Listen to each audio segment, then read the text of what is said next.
Alright guys, today we have this is a 06 3.3 Sienna. And I'm replacing this thermostat housing along with the thermostat. This is the dormant one because OEM one is a little bit more expensive and then it'll take a little bit longer. I need to get this car done because it's my daily. So got an OEM thermostat O-ring and an OEM thermostat. Because changing it is pretty not intensive, but it's a lot of things to take out. So we got this OEM thermostat. Here's the part number, and most likely we're just gonna need some 10s to have my impacts. And with the meter nose, I have this plier and I have this, so that should be good.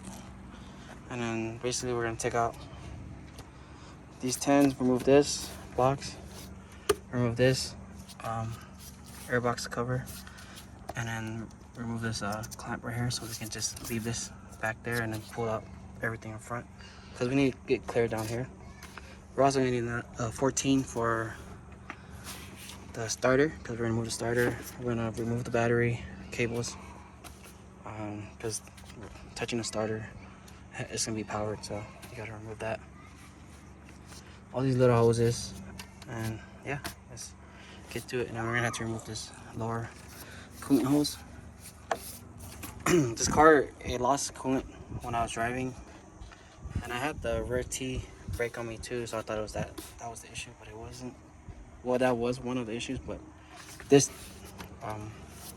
thermostat housing was leaking slowly, and it eventually like broke and then started seeping out, which I'll put the video right now. I don't know if I can make it home because look at this. It's leaking on my housing, I think. So, fuck this shit. I'm just gonna keep adding as much as I can and just drive because I don't want to get it towed. It's way too expensive. And then I only replace one of the T's. I'm gonna replace the other one with another metal one, so that's gonna be good. And then, yeah, let's get started.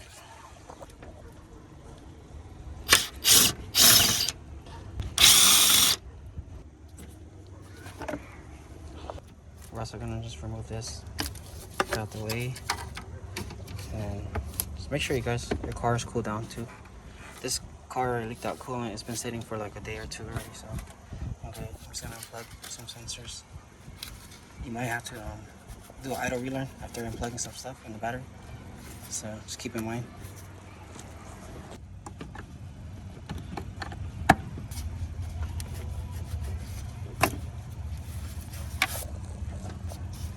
Check this out.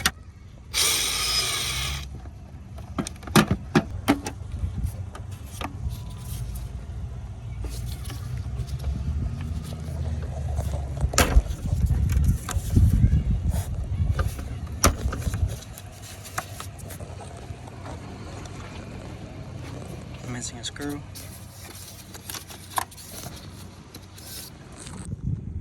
Like this.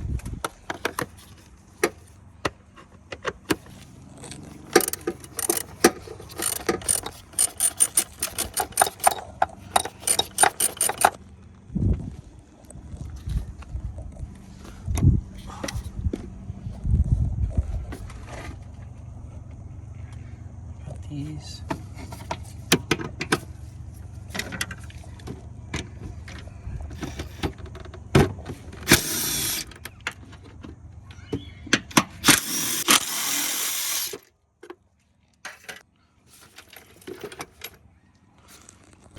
And this clips onto the airbox, so you gotta pop it out, and then this comes out.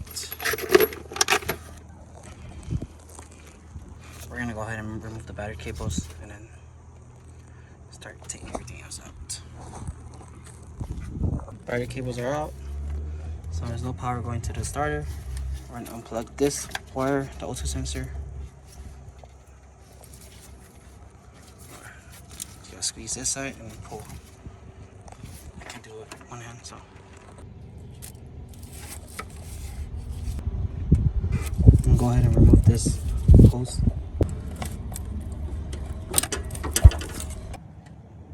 Alright, so you just gotta, I just squeeze it with the plier and then pull the hose back. Yours might be a little rusty, so kind of like wiggle it back and forth, come up. And then now we're gonna try to clear some things out. Well, there's a 12 right here, and there's 3.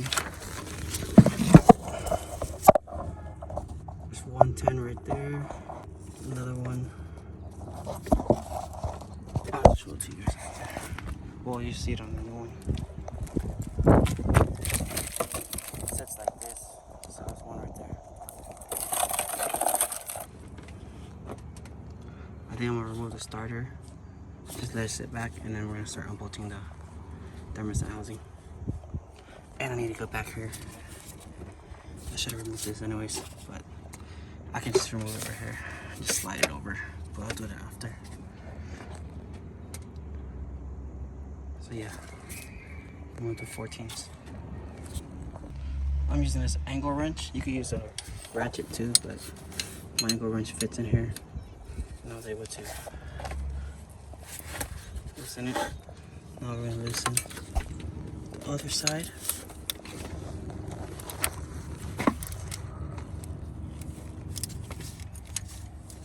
And I'm gonna have to use a ratchet for that side. Alright, so I'm using a big 1/2 inch ratchet with a 14 and extension. And it fits perfectly in there. So let's take it out.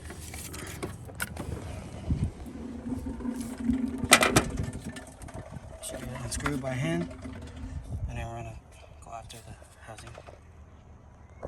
Alright, so that bottom bolt on the thermostat housing was pretty hard to get out, so I used this, stuck it in there, and then just use my ratchet to loosen it as much as I can, and then I loosen it by hand.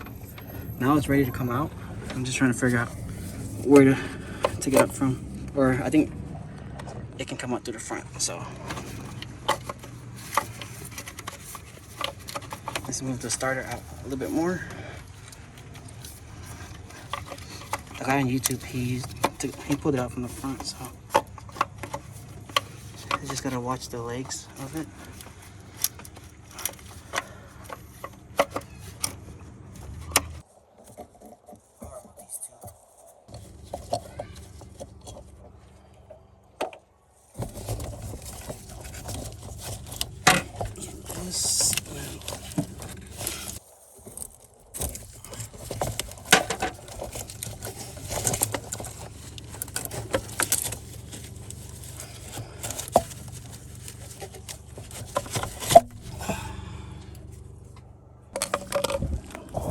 So this is a crack right here.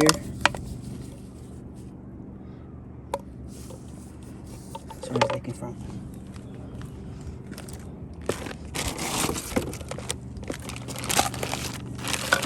Got this. One part should be good. Hopefully it's probably gonna crack again, but whatever. So that way I remove all this bracket right here, this ground, this plug. I think it's off the cam sensor. Make sure everything's in, and I kind of wiggled it out this way. So yeah, let's put the new one in, get it done. Gotta pull out the thermostat. It's kind of stuck. There you go. There's no coolant coming out because I have no coolant. And these some for silicone. Fuck, dude. For our aftermarket one, looks like it's stuck. Alright, so in the thermostat, make sure you put the gasket, and we're gonna set the thermostat like this, where this little bleeder valve is on top. And you gotta clean up the whole area, so I'm not done fully putting it on, so don't worry.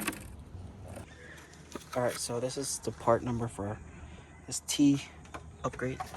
It's metal, plastic. My other one broke. I made a video of it if you guys want to go back to watch that. But this one shouldn't break. And that's where it goes. I already replaced this one. It's been good. hope. Fuck, is it wet? Not wet from here. But yeah, so we're gonna replace it. Alright, so everything is pretty much almost on. I gotta clean up this wiring. Everything's like pretty brittle. But I just need to, let's see, install. I need to put the clamp. I dropped one of the clamps, so I have extra. So I put the new metal fitting right there. And sun's in the way. But yeah, basically just gotta put the intake back on. Put this coolant hose back on. And yeah, I'm gonna eventually replace the hose, but I just want to make sure it doesn't overheat again. Make sure the cooling system is really good. And before I spend more money, I'm gonna get a aluminum radiator. I'm pretty sure that's a better upgrade. And then there's no silicone hoses for these cars, so maybe I can find it off the Camrys or something, but it would be a nice upgrade. But yeah, so we're gonna put everything back, bleed the system. I don't think this motor has a bleeder valve like the 3GR. I tried looking for it, but I don't see it. So I just bleeded the old-fashioned way. And yeah, and then I'm probably have to do the idle relay because I unplugged the battery.